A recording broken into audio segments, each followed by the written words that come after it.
سامعین و ناظرین، انفیکشن کنٹرول سوسائٹی آپ کی بہتر صحت کے لیے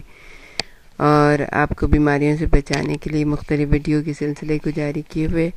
دہی کے بارے میں ہم بتا رہے تھے کہ کس قدر فائدہ مند چیز ہے کہ مختلف بیماریوں میں، اور اسپیشلی جو پیٹ کی بیماریاں ہوتی ہیں ان میں دہی بہت ہی فائدہ مند ہوتا ہے۔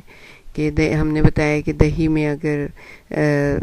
اسبغول کی بھوسی جو ہمارے جیسے ملکوں میں بہت عام مل جاتی ہے، وہ ڈال کے اور کھایا جائے تو جو پرانی پیچش ہوتی ہے آہستہ آہستہ وہ ٹھیک ہوتی چلی جاتی ہے۔ اس طرح دہی میں سفید خشک پیاز کا سفوف ملا کر کھانے سے بھی سخت اور پرانی پیچش میں بڑی تیزی سے افاقہ ہوتا ہے۔ ایک ریسرچ کے مطابق ملک سے جب آپ باہر جائیں تو باہر جانے سے پہلے دہی کھا لینے سے معدے میں بیکٹیریا کی کثیر مقدار پیدا ہو جاتی ہے، جو کسی بھی ناگہانی صورتحال میں کسی بھی طرح کی کھائی جانے والی غذا کو ہضم کرنے میں مدد دیتی ہے۔ اور آپ لوگوں میں سے جو ایئر لائن پہ سفر کرتے ہیں تو انہوں نے اگر اس چیز پہ غور کیا ہو، دیکھا ہو، تو آپ کو پتہ چلے گا کہ جب آخری میل آتا ہے آپ کے لیے تو اس میں دہی ضرور ہوتا ہے، کیونکہ اس کی وجہ یہی ہوتی ہے کہ اگر آپ دہی کھا لیں گے تو آپ کے جسم میں جو ہے معدے میں وہ بیکٹیریا پیدا ہو جائیں گے، جو آپ جب آپ جائیں گے ایسے ڈفرینٹ جگہ پہ تو وہ جو ہے جو بھی چیز آپ کھائیں گے تو آپ کو کھانے میں ہضم کرنے میں مدد دیں گے اور آپ فوراً ہی بیمار نہیں پڑ جائیں گے۔ اچھی صحت اور لمبی عمر کے لیے دہی کی افادیت اور اہمیت کو اب عالمی سطح پر تسلیم کیا گیا ہے، یعنی عالمی سطح پہ باہر کے ممالک میں، یعنی کہ انگلینڈ ہے، امریکہ ہے، جرمنی ہے، سب جگہ، یورپ میں ہر جگہ جو ہے نا اب دہی بہت زیادہ استعمال ہوتا ہے۔ بلغاریہ کی قابل رشک صحت، ان کی جو اہل بلغاریہ ہیں ان کی قابل رشک صحت اور طویل العمری کا راز دہی کے بکثرت استعمال میں ہے۔ دہی میں پائے جانے والے اجزاء نہ صرف انسانی صحت کی تعمیر و تشکیل میں اہم کردار ادا کرتے ہیں، بلکہ ان میں مختلف بیماریوں بالخصوص نظام ہاضمہ کی بیشتر بیماریوں سے محفوظ رہنے کی بھی خاصیت پائی جاتی ہے۔ دہی کا روزمرہ استعمال نظام ہاضمہ کی بیشتر بیماریوں مثلاً آنتوں کا السر، تبخیر معدہ، بدہضمی، پیچش، موشن اور جگر کی کمزوری میں نہایت مفید ہے۔ جدید تحقیق کی روشنی میں پتہ چلا ہے کہ دہی غذائیت سے بھرپور اور متوازن غذا ہونے کے ساتھ پیٹ کی رسولیوں اور سرطان زدہ خلیوں کا بھی بہترین علاج ہے۔ شکاگو یونیورسٹی کے ڈاکٹر مورین جیک کا کہنا ہے کہ دہی کا استعمال کینسر زدہ خلیات کو صحت مند بنانے میں مفید اور کارآمد ہے۔ شکاگو کے ایک ہاسپٹل میں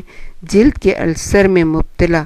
مریضوں کو دہی استعمال کرایا گیا تو السر کو ٹھیک ہونے میں حیرت انگیز طور پر بہت ہی کم دن لگے۔ واشنگٹن کے نیشنل کینسر انسٹیٹیوٹ کے ڈاکٹر لوئس پلیٹن کی تحقیقات کے مطابق دہی میں پائے جانے والے کیمیکلز آنتوں اور معدے میں سرطانی اثرات کا بہترین توڑ ہیں۔ پولینڈ میں سرطان کے مریضوں کو 2 ماہ تک ہر روز دہی کھلایا جاتا ہے۔ روس اور چائنا میں جن لوگوں نے لمبی عمریں پائی ہیں ان سے جب معلوم کیا گیا تو پتہ یہ چلا کہ ان کی روزمرہ کے خوراک کے بارے میں جب انہیں پتہ چلا، ان سے پوچھا گیا تو انہوں نے بتایا کہ ان کی غذا کا ایک اہم جز دہی رہا ہے۔ درازی عمر کے سلسلے میں بعض مغربی محققین کی جو تحقیقات سامنے آئی ہیں ان کے مطابق بڑھاپے کا باعث وہ جراثیم ہیں جو بڑی آنت میں زہریلا مادہ اور بدبو پیدا کرتے ہیں۔ وہ اپنے دعوے کی صداقت میں یہ دلیل پیش کرتے ہیں کہ ہر وہ پرندہ اور دریائی جانور جن میں بڑی آنت نہ ہونے کے برابر ہوتی ہے بڑی عمر پاتے ہیں اور اپنی آخری عمر تک جوان اور صحت مند رہتے ہیں، اور ان میں بڑھاپے کی علامات پیدا نہیں ہوتی۔ ان موذی جراثیم سے آنتوں کو پاک صاف رکھنے میں دہی کا استعمال کسی تریاق سے کم نہیں ہے۔ اس کے استعمال سے آنتوں میں ترشی پیدا ہوتی ہے اور اس کے صحت مند جراثیم آنتوں میں پہنچ کر دوسرے موذی جراثیم کو ہلاک کر دیتے ہیں۔ اگر یہ موذی جراثیم کسی وجہ سے زائل نہ ہوں تو معدے میں اسمیل اور گندی اسمیل اور زہریلا پن پیدا کر کے متعدد بیماریوں مثلاً پیچش، اسہال اور ہیضہ وغیرہ کا باعث بنتے ہیں۔ دہی دل و دماغ اور آنتوں کے لیے صحت بخش ہونے کے ساتھ ساتھ نہایت زود ہضم بھی ہے۔ یہ تبدق یعنی کہ ٹی بی، کالی کھانسی، دمہ اور بواسیر جیسے عوارض کے لیے بے حد سود مند ہے۔ دہی عام جسمانی کمزوری اور خون کی کمی میں بھی مفید ہے۔ جن لوگوں کو دودھ ہضم کرنے میں دشواری کا سامنا رہتا ہے وہ دہی کا استعمال کر کے دودھ سے زیادہ فوائد حاصل کر سکتے ہیں،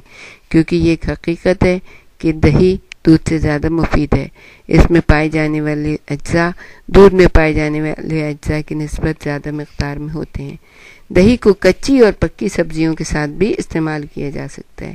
اس طرح دہی کو یعنی یوگرٹ کو سیلڈ میں شامل کیا جا سکتا ہے۔ اس کے علاوہ دہی کو یعنی ان غذاؤں کے ساتھ لینا بھی مفید رہتا ہے، جیسے نشاستے اور کاربوہائیڈریٹس جن میں گندم، چاول، آلو وغیرہ ہیں، پروٹین جس میں مغز ہے، پھلیاں ہیں، مٹر ہیں، گوشت اور انڈے وغیرہ ہیں، شکر ہے جیسے سفید چینی، پھل، شربت وغیرہ۔